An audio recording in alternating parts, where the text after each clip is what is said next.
प्रिय साथियों नमस्कार। हमारे YouTube चैनल में आपका स्वागत है। इन दिनों हम आपकी सेवा में शीर्षक भारत में EVM को खत्म करने के सरलतम, सस्ते, अचूक एवं गारंटेड उपाय शीर्षक से एक वीडियो सीरीज प्रस्तुत कर रहे हैं। इस वीडियो सीरीज का दूसरा एपिसोड आपकी सेवा में प्रस्तुत है। पहले एपिसोड की तरह यह एपिसोड भी परिचयात्मक है। इसमें भी इस बात को बताने का प्रयास किया गया है कि भारत में आम जनता के जो भी आंदोलन होते हैं वे, जिनमें EVM के विरुद्ध आंदोलन भी शामिल है, क्यों असफल होते हैं। पिछले एपिसोड में वर्णित इन्हीं सब अवस्थाओं को ध्यान में रखते हुए हम पूर्व में वर्णित आंदोलन, विरोध प्रदर्शनों के तौर तरीकों का हम विरोध करते हैं। इतना ही नहीं, हमारा तो यह भी दावा है कि भारत में जितने प्रकार के विरोध प्रदर्शन होते हैं, अपनी मांगों को मनवाने के लिए और भी तौर तरीके अपनाए जाते हैं, उनका कुछ परिणाम तो निकलता नहीं है। उल्टे एक तरफ जिस शासक वर्ग के विरुद्ध ये आंदोलन किए जाते हैं उन्हें ही भारी फायदा होता है, दूसरी तरफ आम जनता का बहुत भारी नुकसान होता है। जान माल की भी भारी हानि होती है। भारी मात्रा में देश के संसाधनों का भी नुकसान होता है, जैसा कि पिछले किसान आंदोलन में हुआ था।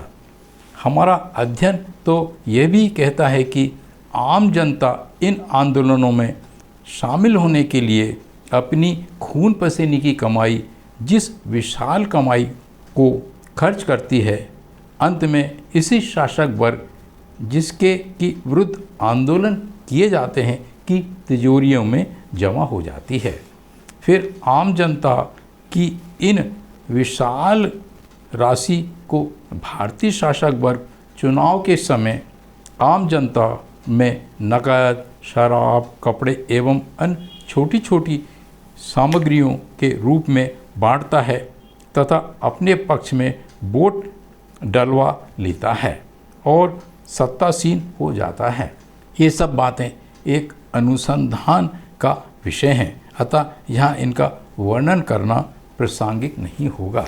हमारा कहना है कि यही हर्ष EVM हटाओ आंदोलन का भी हो रहा है, क्योंकि इस आंदोलन को लगभग 10 वर्ष हो चुके हैं, किंतु जिन दिनों हम यह वीडियो सीरीज प्रसारित कर रहे हैं, यह आंदोलन उतना व्यापक, उग्र एवं कारगर नहीं हो पाया है कि सत्तासीन शासक वर्ग पर इतना दबाव पड़े कि वो EVM से चुनाव कराने की प्रक्रिया को समाप्त कर बैलेट पेपर से चुनाव करवाने का आदेश पारित करने के लिए मजबूर हो सके। हमारे विचार से भारत में आम जनता को भारतीय शासक वर्ग से अपनी मांगों को मनवाने, उसके द्वारा किए जा रहे जन विरोधी, संविधान विरोधी कार्यों, निर्णयों को समाप्त करवाने का सस्ता, सरलतम, सुगम एवं शीघ्र परिणाम देने वाला क्या तरीका हो सकता है। इन सब बातों पर हम विचार विमर्श करेंगे।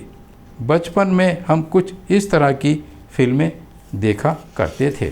एक राज्य में एक अत्याचारी जादूगर राज्य की जनता पर अत्याचार करता था। राज्य की सेना बहुत प्रयास करने पर भी उसे मार नहीं पाती थी।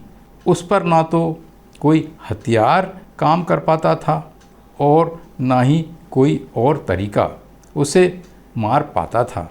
इस बात पर जब अनुसंधान किया गया तो पता चला कि इस जादूगर की जान एक तोते में है, जो एक पिंजरे में बहुत ही सुरक्षित एवं गोपनीय जगह पर रखा हुआ है। एक बहादुर युवक युद्ध करता हुआ, बहुत जोखिम उठाता हुआ, बड़ी मुश्किल से उस गोपनीय स्थान पर पहुंचता है और पिंजरे से तोता निकालकर उसकी गर्दन को मरोड़ता है। जैसे ही तोते के प्राण निकलते हैं उधर जादूगर भी मर जाता है। इस कहानी को यहाँ बताने का हमारा तात्पर्य यह है कि भारत की आम जनता तो छोड़ो, भारत के बड़े बड़े विद्वानों, शिक्षित एवं जागरूक कहे जाने वाले सिविल सोसाइटी के लोगों, कथित क्रांतिकारियों, आंदोलनकारियों एवं अन्य बुद्धिजीवियों को भारतीय शासक वर्ग की कमज़ोर नसों की जानकारी ही नहीं है और ना ही वे कमज़ोर नसों को जानने समझने का प्रयास करते हैं। कमज़ोर नसों पर हाथ रखने यानी उन्हें दबाने, मरोड़ने का तो प्रश्न ही नहीं उठता। भारत में एक तरफ 12 महीने अनेक मांगों को लेकर भारतीय शासक वर्ग की विभिन्न नीतियों, निर्णयों के विरोध में कोई ना कोई आंदोलन, धरना प्रदर्शन, हड़ताल, भूख हड़ताल, रास्ता रोको, रेल रोको आंदोलन, पुतला दहन आदि चलते रहते हैं। दूसरी तरफ भारतीय शासक वर्ग मजबूत से और मजबूत होता जा रहा है। उधर तीसरी तरफ आंदोलनकारी आम जनता गरीब से और गरीब, दीन दरिद्र होती जा रही है। यहाँ हम जो एक बारीक बात बताना चाहते हैं उसके लिए भारत में कम्युनिस्ट आंदोलन, कृपया नोट करें, भारत की कम्युनिस्ट पार्टियां नहीं, एक अच्छा उदाहरण होगा। शास्त्रीय रूप से यानी मार्क्सवाद, लेनिनवाद के मान से कम्युनिस्ट आंदोलन अमीरों, संपन्नों, जिन्हें कार्ल मार्क्स ने हैव नॉट्स कहा है, के विरुद्ध गरीबों, विपन्न लोगों, जिन्हें मार्क्स ने हैव नॉट्स कहा है, का आंदोलन है, संघर्ष है, जिसे मार्क्सवाद, लेनिनवाद के दर्शन में वर्ग संघर्ष, क्लास स्ट्रगल कहते हैं। भारत में प्रथम विश्व युद्ध समाप्त होने के बाद से ही इस वर्ग संघर्ष ने अपनी उपस्थिति दर्ज करा दी थी। इस वर्ग संघर्ष के सबसे लोकप्रिय एवं प्रसिद्ध नारे इनकलाब जिंदाबाद एवं दुनिया के मजदूरों एक हो जाओ भारत में बहुत आम एवं लोकप्रिय हो गए थे। भारत के कई राज्यों की विधानसभाओं में एवं लोकसभा में पर्याप्त संख्या में विधायक एवं सांसद इस वर्ग संघर्ष के दर्शन के तले चुनकर जाया करते थे। लेकिन कम्युनिस्ट विचारधारा के तले चुने जाने वाले विधायकों, सांसदों की संख्या क्रमशः घटती चली गई और वे पश्चिम बंगाल, केरल एवं उत्तर पूर्वी भारत के कुछ छोटे छोटे राज्यों तक ही सिमट कर रह गए।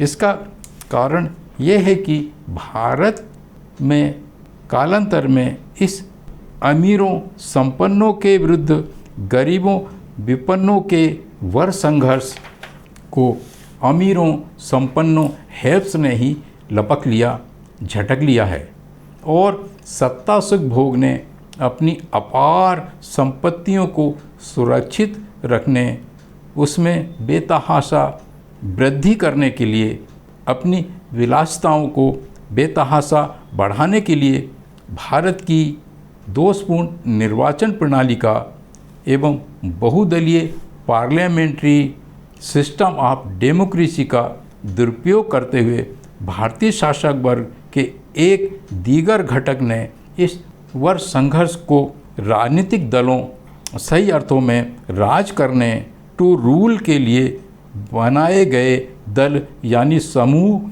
में बदल कर रख दिया है।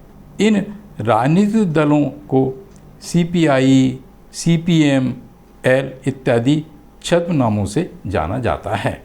दूसरे शब्दों में मार्क्सवाद के इस विश्व प्रसिद्ध सिद्धांत का भारतीय शासक वर्ग द्वारा, जो पुरोहितवादी एवं कट्टर पूंजीवादी भी है, ने सत्ता सुख के लिए एक औजार, टूल की तरह प्रयोग किया जा रहा है।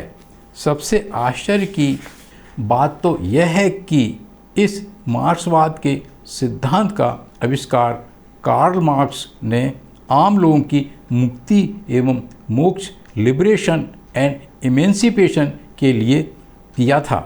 भारत में भारतीय शासक वर्ग ने आम लोगों यानी प्राथमिक उत्पादक वर्गों, कामगारों, मजदूरों को, आंदोलनकारियों को बर्बाद करने के लिए दुरुपयोग किया जा रहा है। इस गूढ़ रहस्य को भारत के ही नहीं, विश्व के कम्युनिस्ट विद्वान भी नहीं जान समझ पाए हैं। रोग विज्ञान पैथोलॉजी में एक सिद्धांत है, जब तक आप किसी बीमारी के मूल कारण एवं अथवा रोगाणु की पहचान नहीं कर लेते, उसके गुणधर्म की जांच पड़ताल डायग्नोसिस नहीं कर लेते, तब तक आप इस बीमारी का सफलतापूर्वक इलाज नहीं कर सकते। भारत में कुछ इसी तरह से हो रहा है। भारतीय शासक वर्ग ने भारत में जो अनेक समस्याएं उत्पन्न की हैं, आम जनता जिनसे बहुत परेशान है। इसके अलावा भारतीय शासक वर्ग धड़ल्ले से अनेक संविधान विरोधी गैरकानूनी गतिविधियों में लिप्त है, जैसा कि MP care fund, electoral bonds के माध्यम से भारी धन वसूली इत्यादि में लिप्त है।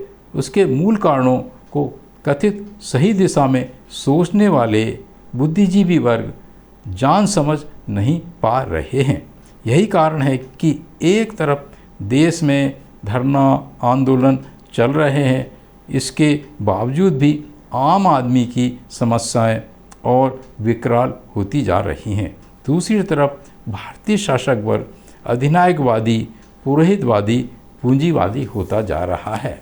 भारत में जन आंदोलन बनाम याचक की कोई पसंद नहीं होती, जिसे अंग्रेजी में एक कहावत के रूप में इस प्रकार से कहा जाता है, beggar can not be a chooser का सिद्धांत। ये हमारा उपशीर्षक है, हम इसे पुनः दोहराना चाहेंगे इस उपशीर्षक को। भारत में जन आंदोलन बनाम याचक की कोई पसंद नहीं होती, beggar can not be a chooser का सिद्धांत। इस उपशीर्षक के तहत हम अपने विचार कुछ इस तरह से पेश करते हैं। आपने अक्सर देखा होगा कि जब भी कोई आंदोलन होता है तो आंदोलनकारियों द्वारा ये नारे लगाए जाते हैं, हमारी फला फला मांगें पूरी करो। शासक को मांग पत्र, डिमांड लेटर्स सौंपे जाते हैं, जो लीफलेट्स, पंपलेट्स जारी और वितरित किए जाते हैं। उनमें विभिन्न मांगों, डिमांड्स का विवरण होता है।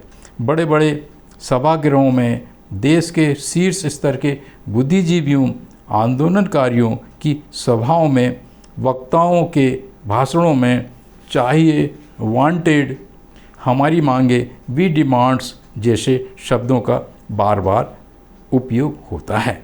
कभी कभी तो ऐसी मांगें भी की जाती हैं कि अगर शासक वर्ग उन्हें पूरी कर देता है तो कुछ इस प्रकार से होगा कि मानो पेड़ की उस डाल को काटना जिस डाल पर शासक वर्ग बैठा है, तथा अपने ही पैरों पर कुल्हाड़ी मारना। अंग्रेजी में एक कहावत है, beggar can not be A chooser, अर्थात याचक बेगर की कोई पसंद नहीं होती। इस कहावत का यह आशा है कि दाता गिवर पर निर्भर करता है कि वो याचक अर्थात बेगर को कितना दे, कब दे, किस रूप में दे। दाता दे भी सकता है और मना भी कर सकता है। कृपया नोट करें, भारत में आरक्षण संबंधी संवैधानिक प्रावधानों के साथ भी ठीक यही सिद्धांत मान्यताएं भारतीय शासक वर्ग अपना रहा है। कहते हैं समझदार को इशारा काफ़ी होता है।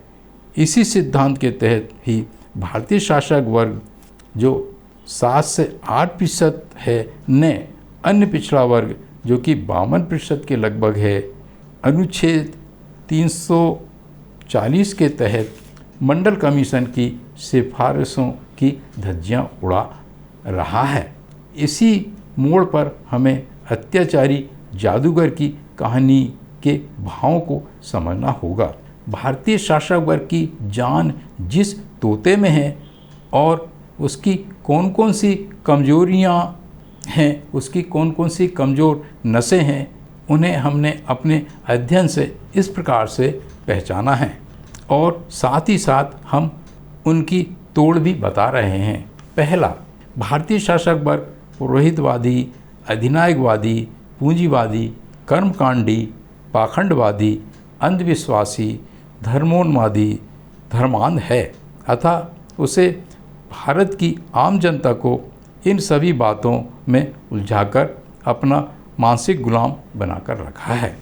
इन सब बातों की तोड़ यह है कि समाज में वैज्ञानिक, हेतुवादी, तर्कवादी विचारधारा को फैलाया जाए, अंधविश्वासों का भंडाफोड़ किया जाए।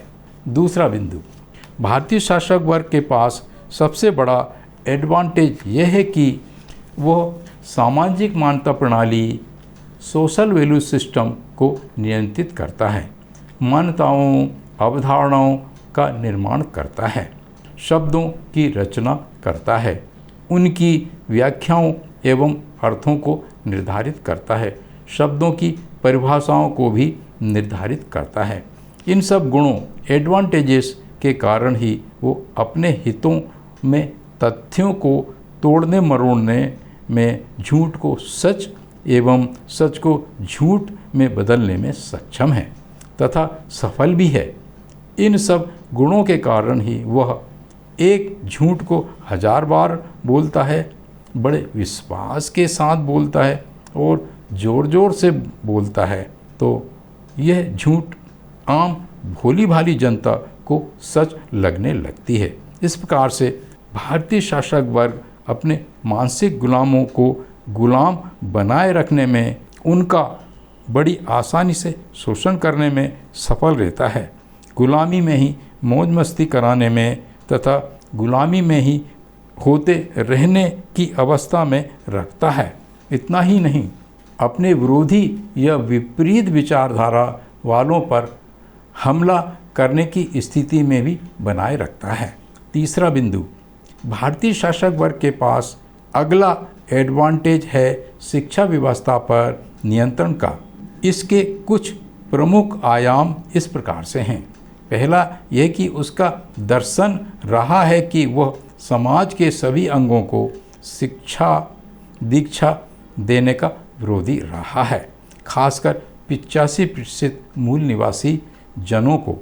दूसरा आयाम यह है कि चूँकि इस ग्लोबल विलेज की अवधारणा के आधुनिक युग में एवं विश्व जनमत वर्ल्ड ओपिनियन के चलते उसको सबको शिक्षा देने की मजबूरी है, अतः वो शिक्षा तो दे रहा है किंतु शिक्षा का झुकाव पुरोहितवादी, पौराणिक, गैर वैज्ञानिक, गैर तार्किक, गैर हेतुवादी मान्यताओं बातों की तरफ अधिक होता है। तीसरा आयाम यह है कि अंतर्राष्ट्रीय संबंधों के तथा विश्व जनमत के चलते उसे आधुनिक वैज्ञानिक हेतुवादी तकनीकी शिक्षा आम जनता को देना आवश्यक है, लेकिन उसने इस प्रकार की विश्व स्तरीय शिक्षा दीक्षा को देना समाप्त तो नहीं किया है। हाँ, अपनी कूटनीतियों से इसकी गति बहुत धीमी कर दी है। साथ ही साथ ऐसी शिक्षा दीक्षा को बहुत महंगा करके आम जनता तो क्या मध्यम आय वर्ग के लोगों की पहुंच से बाहर कर दिया है। दूसरी ओर आरएसएस इत्यादि कट्टरपंथी संगठनों के माध्यम से एकल विद्यालयों, सरस्वती शिशु मंदिरों, सरस्वती विद्यालयों, शाखाओं, कैडर कैंपों का संचालन करके देश की युवा पीढ़ी के दिलो दिमाग में ब्राह्मणवादी पुरोहितवादी मान्यताओं को ठूंसा जा रहा है। उन्हें धर्मांध, धर्मोन्मादी, अंधविश्वासी एवं सांप्रदायिक बनाया जा रहा है, जो भारतीय शासक वर्ग को सत्ता पर काबिज रहने में मदद करता है। चौथा बिंदु, भारतीय शासक वर्ग के पास एक एडवांटेज ये भी है कि आज की परिस्थितियों में उसके दर्शन एवं विचारधारा को पसंद करने वाले एवं उनका पालन करने वाले लोग न्याय व्यवस्था में, ब्यूरोक्रेसी में, पुलिस में, सेना में, अर्धसैनिक बलों में, अनुसंधान संस्थानों में, विकास संस्थानों में, विश्वविद्यालयों में, मीडिया संस्थानों में, प्रकाशन संस्थानों में एवं औद्योगिक संस्थानों में तथा महत्वपूर्ण संस्थानों में बहुतायकता से पाए जाते हैं। अतः भारतीय शासक वर्ग को अपनी पुरोहितवादी, अधिनायकवादी नीतियों, कार्यक्रमों, योजनाओं को, एजेंडे को सफल बनाने में बड़ी आसानी होती है। यहाँ एक बात भी बताना महत्वपूर्ण होगा कि भारतीय शासक वर्ग ने लगभग 2 करोड़ की संख्या में साधु सन्यासियों, सन्यासिनों, पंडे पुजारियों, कथावाचकों, वाचिकाओं, विभिन्न प्रकार की सरकारों जैसे कि रावतपुरा सरकार, बागेश्वर धाम सरकार के प्रमुखों, विभिन्न आश्रमों के बाबाओं की फौज को धर्मांधता, धर्मोन्माद, पाखंडवाद, कर्मकांडवाद, अंधविश्वासों को फैलाने के लिए रात दिन जुटाए रखा है। 5वां बिंदु, इसके अलावा भारतीय शासक वर्ग के पास दबंगों, माफियाओं, लठेतों, बंदूकधारियों की करोड़ों की फौज है जो हर गांव, हर मोहल्ले, कस्बों, शहरों में पाई जाती है। ये फौज भोली भाली आम जनता को हमेशा दबाए रखती है। चुनावों के समय शासक वर्ग के पक्ष में धौंस धपट करके एवं अनेक दीगर हथकंडों का इस्तेमाल कर करके मतदाताओं की इच्छा के विरुद्ध वोट डलवाने का काम करती है। इस प्रकार से भारतीय शासक वर्ग के उस घटक के पास जो इन दिनों केंद्रीय सत्ता पर काबिज है, अनेक एडवांटेजेस हैं जिनकी वजह से वो हमेशा ही सत्तासीन रहता है। हमारे विद्वान श्रोतागण ये सोच रहे होंगे कि इस वीडियो सीरीज के शीर्षक के अनुसार जो कि ईवीएम मशीन को लेकर है, इन सब दीगर बातों का वर्णन करने की यहाँ क्या ज़रूरत है। तो हम यहाँ इस बात को दोहराना चाहेंगे कि भारत के कथित बुद्धिजीवी वर्ग, आंदोलनकारी वर्ग, सिविल सोसाइटी उक्त 5 बिंदुओं के तहत वर्णित बातों को, जिन्हें रोग विज्ञान की भाषा में रोग का कारण काजल ऑर्गेनिज्म या रोगाणु पैथोजन कहते हैं, को ना तो जान समझ पा रहा है और ना ही उसकी सही जांच पड़ताल, प्रॉपर डायग्नोसिस कर पा रहा है। परिणाम स्वरूप सही इलाज भी नहीं खोज पा रहा है। यही कारण है कि उसके हर आंदोलन असफल हो रहे हैं, उसकी एक भी मांग पूरी नहीं हो पा रही है।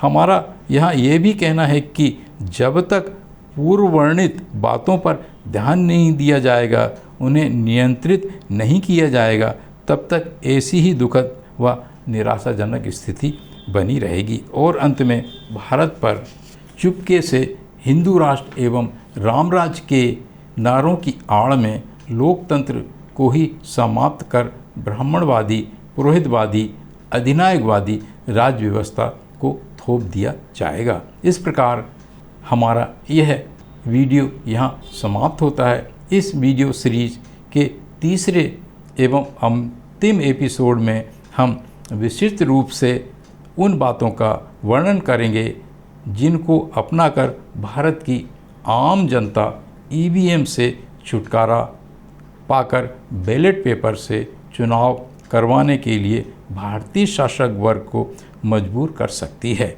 अगर आपको लगता है कि आपके ज्ञान में वृद्धि हुई है और आपको कुछ मौलिक जानकारियाँ प्राप्त हुई हैं, तो कृपया हमारी इस चैनल को सब्सक्राइब करने, लाइक करने और वीडियो अधिक से अधिक शेयर करने का कष्ट करें।